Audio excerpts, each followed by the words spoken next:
Poet Marilyn Gove in a reading of her original work. The next reader is me. I didn't know I would actually be reading today. I did bring one poem. In 2000, I left Boston to take a job in a small township, which is now incorporated as a city, called Aliso Viejo. And it's about 10 or 15 minutes from Laguna Beach.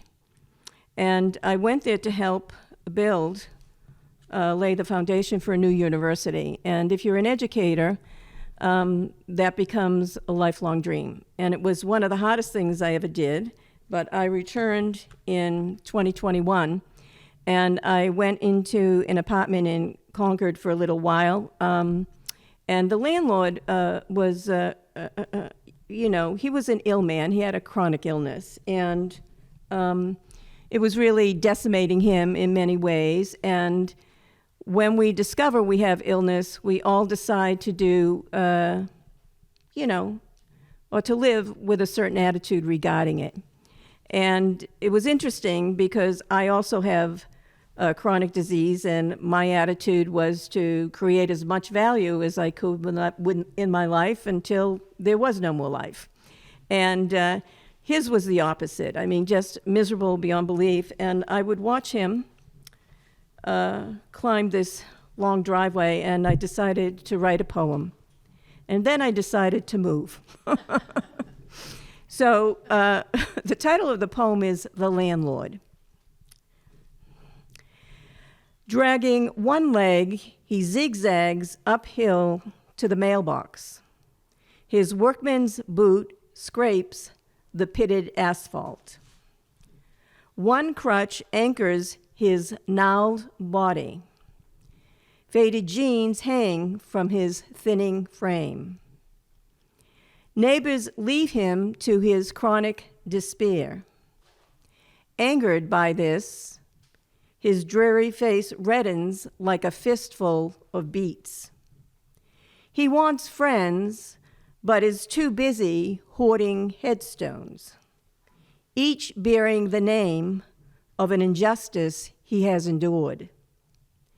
At the top of the hill, he teeters into a half-turn, pretends he is a strong man, and begins the long slog down. So that is The Landlord.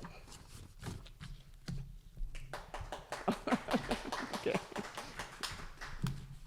A little bit of applause is good. That's okay. Okay. So I hope I don't pronounce this particular poet's name incorrectly, but the book is The Hurting Kind, from Ada Limon, who is the Poet Laureate of the United States. And I got this, was given to me through the holiday, and I thought I might read one, or maybe two.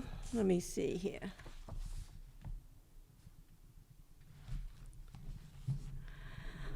Here's a short one titled Sanctuary. Suppose it's easy to slip into another's green skin, bury yourself in leaves, and wait for a breaking open, a breaking out. I have, before, been tricked into believing I could be both an eye and the world. The great eye of the world is both gaze and gloss, to be swallowed by being seen, a dream, to be made whole by being not a witness, but witnessed, which I think is a great compliment to Kate's poem, because she is also asking to be witnessed. We are all asking to be witnessed. So I think it's quite timely, and somehow that just happened sort of mystically in line with your poem, Kate, huh? Pretty good. All right. Let me see. One more. Anticipation. Before I dug the plot in our yard, before we had a yard, when grass only grew between stop signs and garbage cans, when I had one pot for a pepper and one pot for aroma on the fire escape, I was planting my secret seeds inside you, the chrism linen curtains billowing in liquid spring wind, the future deepening in the heat. Okay. Thank you.